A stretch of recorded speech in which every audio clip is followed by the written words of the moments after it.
Hello बच्चों, स्वागत है यूट्यूब प्लेटफॉर्म के ऊपर। आज का अपना टॉपिक सी पार्ट स्टार्टिंग से। सी पार्ट जो है उसका नाम है भाई इलेक्ट्रोस्टैटिक पोटेंशियल एंड फ्लक्स। इस पार्ट में हम सिर्फ दो ही चीज़ें पढ़ेंगे, एक पोटेंशियल और एक फ्लक्स। तो शुरुआत करते हैं।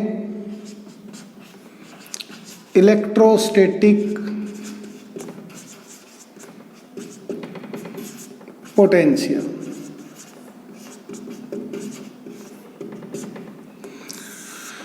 जब 10th क्लास में थे तो ये टॉपिक हम पढ़ चुके हैं। क्या था ये? पोटेंशियल क्या था? पोटेंशियल को हम मापते हैं वोल्टमीटर से, वही पोटेंशियल डिफरेंस जो 10th क्लास में पढ़ के आए। तो इलेक्ट्रोस्टैटिक पोटेंशियल के बारे में अगर हम पढ़ना चाह रहे हैं तो सबसे पहले है कि इलेक्ट्रोस्टैटिक पोटेंशियल है उसकी डेफिनेशन क्या होगी। तो इलेक्ट्रोस्टैटिक पोटेंशियल के लिए एक बार एक फिगर देखो कि कोई चार्ज है, क्यों, इसका कोई फील्ड है, चारों तरफ इसके एक फील्ड है। उस फील्ड में कोई पॉइंट है हमारे पास P, और इस पॉइंट पर हम किसी चार्ज को लेकर आएंगे और वो चार्ज जो है वो है इन्फिनिटी के ऊपर, और चार्ज कितना है? +1 कूलम का। जब हम इस चार्ज को इस पॉइंट के ऊपर ले आए तो हमने जो वर्क किया वो वर्क किसके इक्वल होगा? इलेक्ट्रोस्टैटिक पोटेंशियल के इक्वल होगा। देखो क्या लिखेंगे, it is the work done in bringing unit positive charge from infinity to given point without accelerating. ये जो शब्द है विदाउट एक्सेलरेटिंग सबसे इंपॉर्टेंट है पूरी डेफिनेशन के अंदर, कि हम किसी यूनिट पॉजिटिव चार्ज को इन्फिनिटी से लेकर आएंगे और बगैर एक्सेलरेशन के लेकर आएंगे। तो इसके लिए एक बार 11th क्लास को याद करते हैं कि वर्क डन, वर्क का फॉर्मूला क्या होता है? वर्क का फॉर्मूला हमने पढ़ा था भाई, फोर्स मल्टीप्लाई डिस्प्लेसमेंट। फोर्स हमने न्यूटन के नियम से पढ़ा, mass into acceleration into displacement. Without accelerating यानी कि एक्सेलरेशन की वैल्यू 0 तो वर्क की वैल्यू भी 0। अगर वर्क की वैल्यू 0 है तो फिर क्यों पोटेंशियल पढ़ रहे हैं?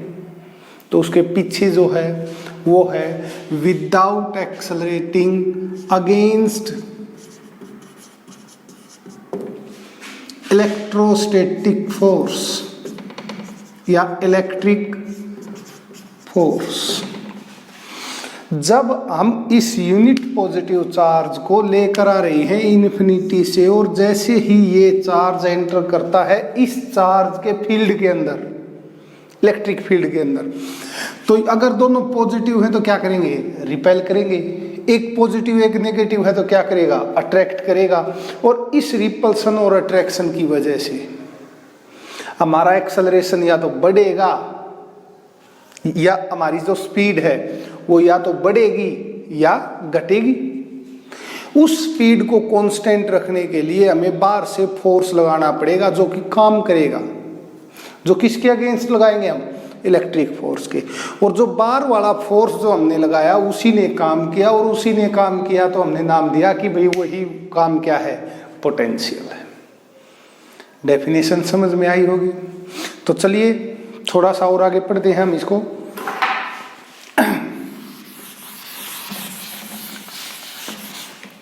अब इलेक्ट्रोस्टैटिक पोटेंशियल जो है उसकी एसआई यूनिट क्या होती है? इसकी एसआई यूनिट, इसकी एसआई यूनिट होती है वोल्ट। एक यूनिट और होती है इसकी, work done in bringing unit positive charge, यानी कि जूल पर coulomb, work done by charge. दूसरी, इसका डायमेंशनल फॉर्मूला क्या होगा?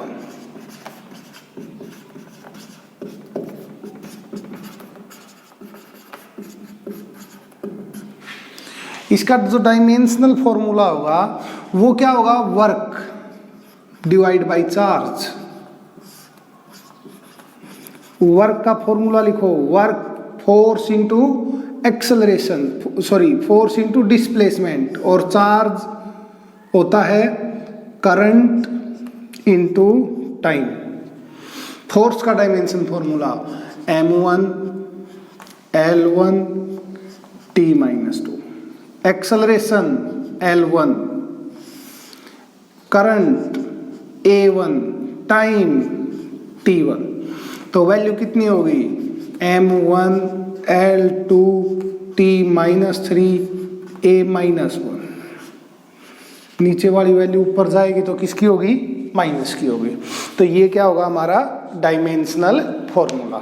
स्केलर है या वेक्टर है इलेक्ट्रोस्टैटिक पोटेंशियल? देखो वर्क है, इलेक्ट्रोस्टैटिक पोटेंशियल किसके बराबर है? पोटेंशियल है वो इक्विवेलेंट है वर्क के, और वर्क क्या है? एक स्केलर क्वांटिटी। तो इलेक्ट्रोस्टैटिक पोटेंशियल कौन सी क्वांटिटी होगी? एक स्केलर क्वांटिटी होगी। इसकी जो सीजीएस यूनिट होती है, एक ऐसा यूनिट होती है एक सीजीएस, तो इसकी जो सीजीएस यूनिट होती है वो होती है तो वोल्ट ही, लेकिन उसके आगे लग जाता है भाई स्टैट वोल्ट। जैसे हमने पढ़ा था चार्ज का stat coulomb, stat volt. Clear है यहाँ तक? ये रहा हमारा टॉपिक था जो छोटा सा, वो था इलेक्ट्रोस्टैटिक पोटेंशियल का। सेम टू सेम ऐसी ही एक डेफिनेशन होगी इलेक्ट्रोस्टैटिक पोटेंशियल डिफरेंस की। Electrostatic potential difference.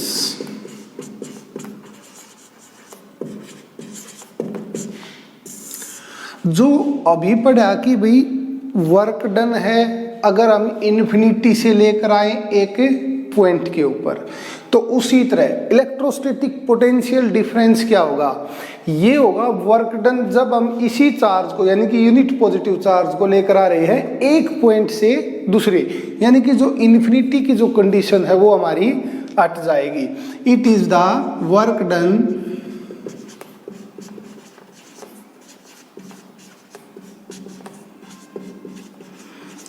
in bringing unit positive charge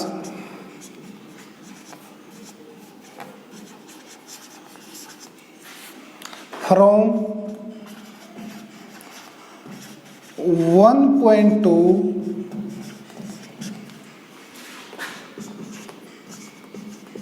another point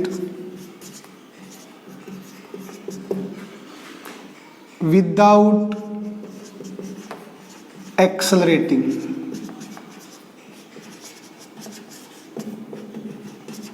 against electric force।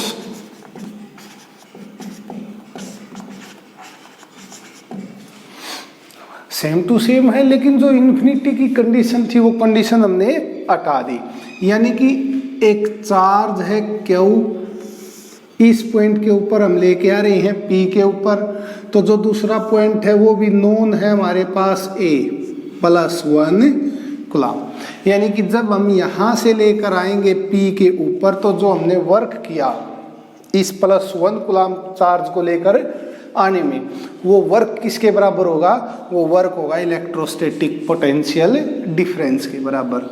ऐसा unit, dimension formula, scalar quantity, CGS unit, सब कुछ क्या है? सेम है। ये जो सारा पोर्शन है ये सेम किसके लिए यूज होगा? इलेक्ट्रोस्टैटिक पोटेंशियल डिफरेंस के, क्योंकि पोटेंशियल डिफरेंस, यानी कि पोटेंशियल डिफरेंस का मतलब क्या है? पोटेंशियल में से दूसरा पोटेंशियल माइनस कर दिया तो रहेगा तो पोटेंशियल ही। जैसे 100 रुपये में से 80 रुपये गए, 20 क्या रुपए। तो इसी तरह यूनिट, डायमेंशन फॉर्मूले, स्केलर क्वांटिटी, ये सब क्या रहेंगे? सेम रहेंगे। अब हम कुछ इस तरह से पढ़ते हैं कि भाई जो ये एक पॉइंट से दूसरे पॉइंट के ऊपर आई, तो यहाँ पर मान लेते हैं यहाँ ए तक लेकर आने में जो काम किया हमने वो था पोटेंशियल वी ए का। ए पॉइंट का पोटेंशियल कितना? V A. बी पॉइंट है, बी पॉइंट का पोटेंशियल कितना? V B. और हम चार्ज को लेकर जा रहे हैं एक पॉइंट से दूसरे पॉइंट, तो जैसे वी ए से ले आए हम बी के ऊपर, तो हमने क्या किया? वर्क किया। वो वर्क कितना किया? तो वर्क किया हम, वर्क डन ए से बी। किसको लेकर आए? एक चार्ज को। चार्ज की वैल्यू रख देते हैं क्यू नोट। मान लेते हैं किस चार्ज को ले आए? क्यू नोट को। लेकिन यहाँ जो कंडीशन है वो है work done unit positive charge, यानी कि डिवाइड बाई चार्ज। अगर 1 किलो चीज लेके आ रहे हैं तो जो वर्क किया 3 किलो होगी, तो 3 गुना वर्क, तो उससे क्या कर दिया हमने? डिवाइड, यूनिट पॉजिटिव चार्ज के लिए। किसके बराबर? बाद वाला पोटेंशियल माइनस पहले वाला पोटेंशियल, यानी कि जो पोटेंशियल डिफरेंस है वो किसके बराबर होगा? वर्क डन बाई चार्ज के। इसी तरह से अगर हम इसी चार्ज को लेकर वापस चले जाएं बी पॉइंट से किसी और रास्ते पर, किसके पास? ए के पास। किस चार्ज को? क्यू नोट को। यानी कि हम वापस ले गए इसी चार्ज को, कहां से कहां? वर्क डन बी से ए। किस चार्ज को लेकर गए? क्यू नोट को। तो लेकर गए तो बाद वाला पोटेंशियल माइनस पहले वाला पोटेंशियल, उसको हम क्या नाम देते हैं? Potential difference. तो बाद में कहाँ गया? ए के ऊपर, तो V A minus V B. अगर हम ये दोनों देखें कि बी से कहाँ गया? ए के ऊपर, ए से कहाँ गया? बी के ऊपर, तो यानी कि वापस कहाँ पहुंच गया? बी के ऊपर। सॉरी, बी से ए से बी, बी से ए, वापस कहाँ पहुंच गया? ए के ऊपर, यानी कि एक क्लोज पाथ है। तो for a close path, for a closed path, A to B to A, ठीक है। तो उस क्लोज पाथ के लिए जो वर्क डन है वो कितना है? W A B divide by Q naught plus W B A divide by Q naught. दोनों को जोड़ दिया हमने, तो ए बी किसके इक्वल था? V B minus V A plus ये किसके इक्वल था? V A minus V B. V A minus का प्लस का, प्लस का माइनस का, तो यानी कि किसके इक्वल बच गया? 0 के। और यहाँ से हम क्यू नोट को कॉमन ले लें, 1 अपॉन क्यू नोट किसके इक्वल? वर्क डन ए से B plus work done B से ए, किसके इक्वल? 0। जो डिवाइड का पोर्शन है उसको इस साइड लेके आए तो मल्टीप्लाई, 0 से मल्टीप्लाई करोगे क्या रहेगा? 0। तो वर्क डन ए से B plus work done B से ए, किसके इक्वल? 0 के इक्वल। और इसको हम नाम दे सकते हैं कि जो वर्क डन है वो ए से गया बी के ऊपर और बी से वापस आ गया ए के ऊपर, और ये क्या है? एक क्लोज्ड पाथ। क्लियर है यहाँ तक कि भाई एक क्लोज पाथ के अंदर वर्क डन कितना आया? 0। तो अगर एक क्लोज पाथ में वर्क डन 0 है तो हम कौन से फोर्स कहते हैं इनको? +1 में पढ़े थे 2 तरह के फोर्स, कंजर्वेटिव, नॉन कंजर्वेटिव। तो इस फोर्स को हम क्या नाम देंगे? Conservative force. Conservative force. यानी कि इलेक्ट्रिक फोर्स जो है वो एक क्लोज पाथ के अंदर कितना वर्क करता है, 0। Work done by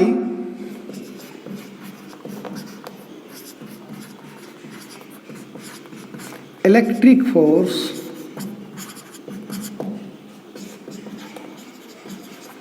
in A closed path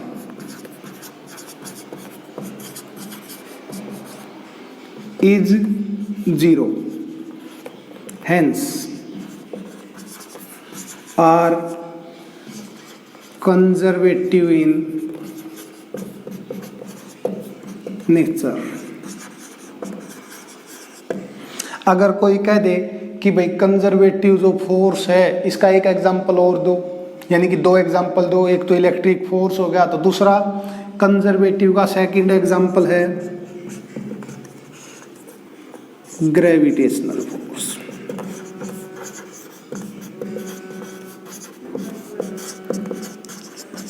ये जो 2 फोर्स हैं ये क्या है, हमारे कंजर्वेटिव फोर्स। और 1+1 के अंदर हमने पढ़ा था नॉन कंजर्वेटिव, नॉन कंजर्वेटिव, यानी कि एक क्लोज पाथ है तब भी वर्क डन 0 नहीं है, इसको हम नाम देते हैं नॉन कंजर्वेटिव फोर्स। यानी कि work done is not equal to 0 when path is closed. और इसका एग्जांपल क्या पढ़ के आए थे 10+1 क्लास के अंदर, फ्रिक्शन। क्या पढ़ के आए थे, फ्रिक्शन। हमने पढ़ा था कि भाई जो फ्रिक्शन है वो कंजर्वेटिव नहीं होता, क्योंकि वो किसके ऊपर डिपेंड करता है, पाथ फॉलोड के ऊपर, ना कि इनिशियल और फाइनल पोजीशंस के ऊपर। तो ये हमारा एक छोटा सा टॉपिक था जो किसके बारे में है, इलेक्ट्रोस्टैटिक पोटेंशियल और पोटेंशियल डिफरेंस की डेफिनेशंस के बारे में।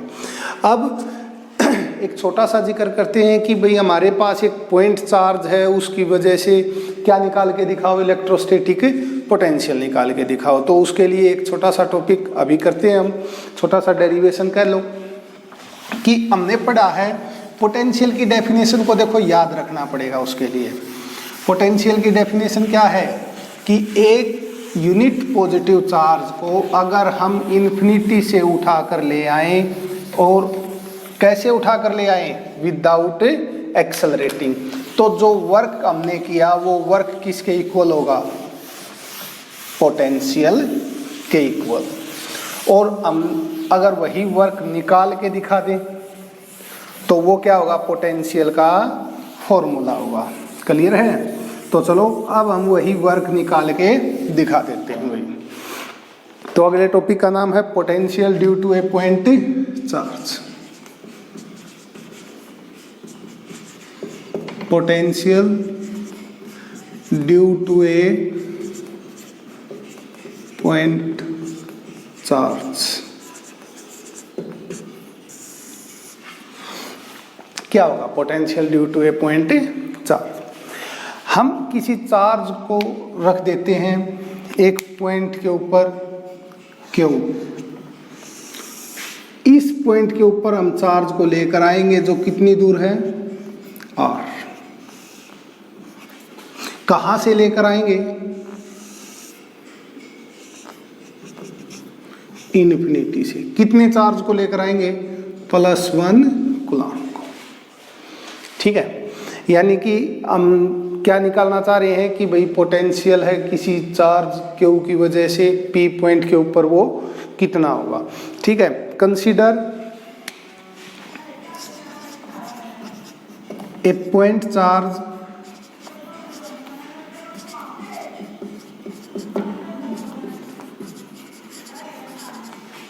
Q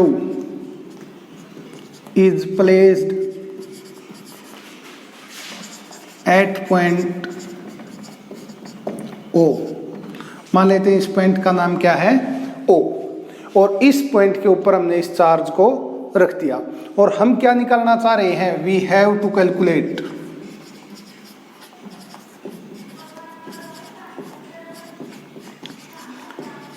पोटेंशियल एट P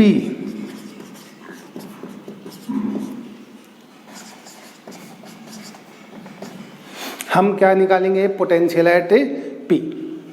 मान लेते हैं कि हमारे पास जो चार्ज है वो कितना है, +1 कूलम, और इस चार्ज को हम ले आए किसी नोन पॉइंट A के ऊपर, किसी नोन पॉइंट A के ऊपर, जो इससे कितनी दूर है,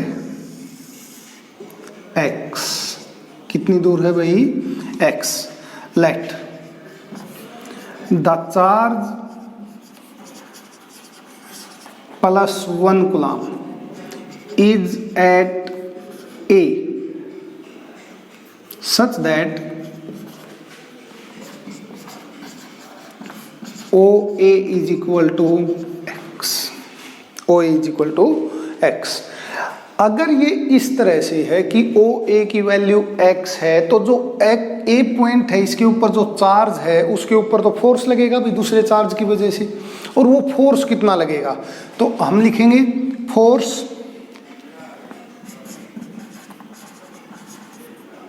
on charge +1 coulomb at A is equal to, force कितना होगा, फोर्स का फॉर्मूला हम कूलम्स लॉ से पढ़ के आए थे, Q1 यानी कि पहला Q, Q2 यानी कि दूसरा चार्ज +1 1 डिवाइड बाई बीच की डिस्टेंस का स्क्वायर यानी कि कितनी दूरी है, x स्क्वायर।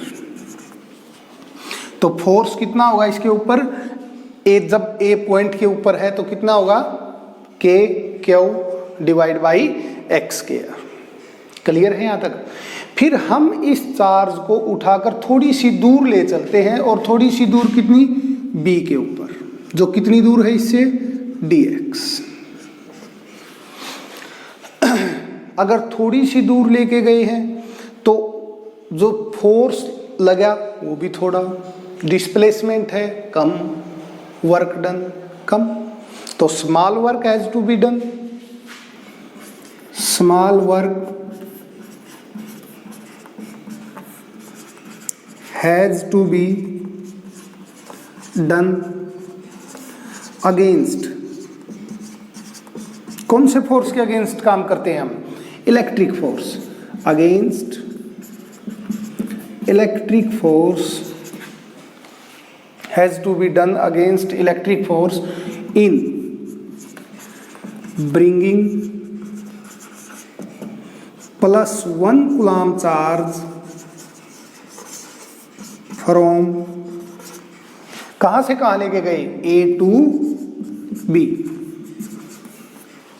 तो स्मॉल वर्क है तो वर्क का फॉर्मूला क्या होता है, फोर्स इनटू डिस्प्लेसमेंट, यानी कि force F displacement dx। Against लेकर गए हैं, अगेंस्ट का मतलब क्या है कि भाई हम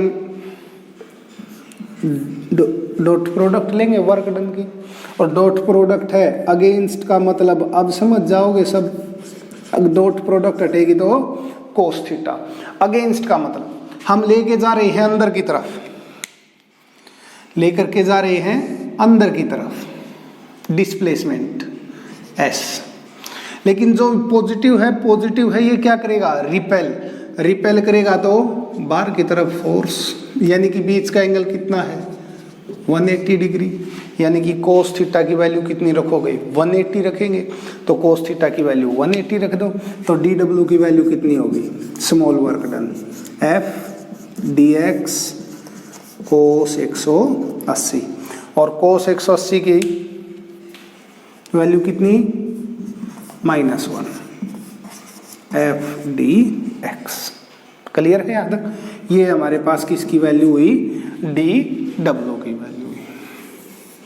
अगर यहाँ तक समझ आया तो अब तो आगे कुछ रहा ही नहीं भाई। रहा क्यों नहीं, क्योंकि फोर्स की वैल्यू रखो, dx है, इंटीग्रेशन ले लो। क्लियर है। तो देखो dW F into dx, F की वैल्यू पुट कर देते हैं भाई हम, dW F की value K divide by x square, K divide by x square, displacement dx, integrating both sides, क्योंकि कंप्लीट वर्क डन निकालना है तो क्या करोगे, इंटीग्रेशन, तो integrating both sides we get क्या मिलेगा भाई हमें, डी डब्ल्यू का इंटीग्रेशन कर दो, के Q divide by x square, इसका इंटीग्रेशन कर दो, कहाँ से कहाँ लेकर आ रहे हैं हम, इन्फिनिटी से, लेकर कहाँ से आ रहे हैं, इन्फिनिटी से, और कहाँ लेके आएंगे, p के ऊपर, तो p कितनी दूर है, r, तो इन्फिनिटी से r तक, डी डब्ल्यू का इंटीग्रेशन w, अब dx और x तो मिल रहे हैं, तो x को रखो, x स्क्वायर को रखो अंदर, बाकी सारे बाहर, तो k और q बाहर निकाल लिए, अंदर इंटीग्रेशन किसका बच गया भाई हमारे पास, डिवाइड बाई एक्स स्क्वायर है, तो इसको हम ये लिख सकते हैं x की पावर -2, क्लियर है। इंटीग्रेशन का फॉर्मूला क्या होता है, पावर में 1 जोड़ दो और जितनी पावर होगी उससे क्या कर दो, डिवाइड, -2 + 1 से क्या कर दिया, डिवाइड, लिमिट इन्फिनिटी से r तक सेम टू सेम रहेगी, -2 + 1 क्या होगी, -1, तो हम वैल्यू लिख सकते हैं k क्यू, x की पावर -1 डिवाइड बाई -1 इन्फिनिटी से r तक, -1 को बाहर निकाल लो, -k क्यू, पावर -1 है, इसका मतलब 1/x इन्फिनिटी से r, क्लियर है यहाँ तक। अगर ये समझ में आया तो हम आगे चलते हैं भाई, और आगे चलते हैं तो क्या वैल्यू होगी हमारी, -k क्यू 1/r -1/इन्फिनिटी, 1/इन्फिनिटी की वैल्यू 0, वैल्यू कितनी आई, k Q divide by r। यहां हम जो लेके चले f इंटू डी एक्स, यहां क्या था, f इंटू डी एक्स के साथ माइनस, इस माइनस को अब ले आओ सारे रास्ते, यहाँ माइनस, यहाँ माइनस, यहाँ माइनस, माइनस माइनस, और माइनस बार आते ही माइनस माइनस प्लस, और हमारे पास वर्क डन की वैल्यू कितनी आ गई, वर्क डन की वैल्यू आ गई k Q divide by r, और ये वर्क डन किसके बराबर है, पोटेंशियल के, और पोटेंशियल को हम किससे डिनोट करते हैं, v से, तो पोटेंशियल की वैल्यू कितनी आई, k क्यू बाई r। तो यहाँ तक समझ आया। अब अगर स्पेशल केस भी आते हैं भाई, अगर हम स्पेशल केस का जिक्र करें और r की वैल्यू इन्फिनिटी ले लेते हैं भाई, special case, if r is equal to infinity, तो हमारे पास v की वैल्यू कितनी होगी, डिवाइड बाई इन्फिनिटी, कुछ भी हो उसके डिवाइड में अगर इन्फिनिटी है तो 0, यानी कि पोटेंशियल इज 0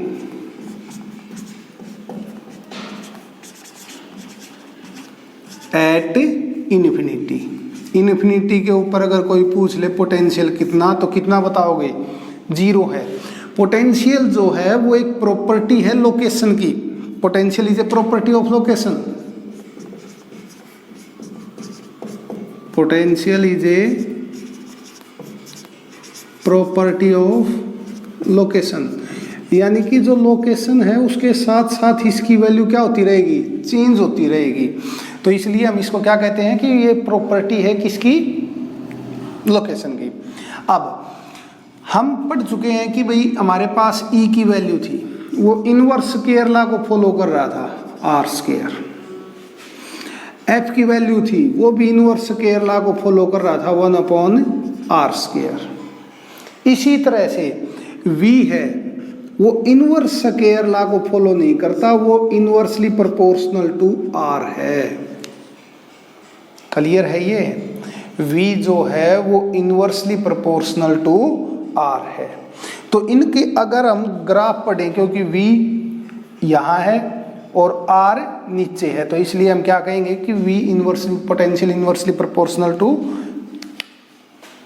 डिस्टेंस। ये कि हमारे पास ई वी, ई भी यही है, वी भी यही है, ये आर है। तो इनका ग्राफ कैसा होगा? ई और वी का ग्राफ हमने पढ़ा था कि भाई इनवर्स स्क्वायर लॉ है, तो इस तरह से होगा। ये ग्राफ किसका है? E inversely proportional to R square का। क्लियर है? अब हम पढ़ रहे हैं कि भाई वी, और तो वी का ग्राफ क्या होगा? डायरेक्टली प्रोपोर्शनल टू 1/r है, नॉट आर स्क्वायर। तो इसका जो ग्राफ होगा वो कुछ इस तरह से होगा। ये ग्राफ किसका होगा? V in directly proportional to 1/r। शुरुआत उस तरफ से, खत्म थोड़ा ऊपर। ये तो था एक पॉइंट चार्ज के लिए। इसी तरह अगर स्पेशल केस में ही ये पूछ लिया जाए कि ग्रुप ऑफ चार्जेस के लिए क्या होगा,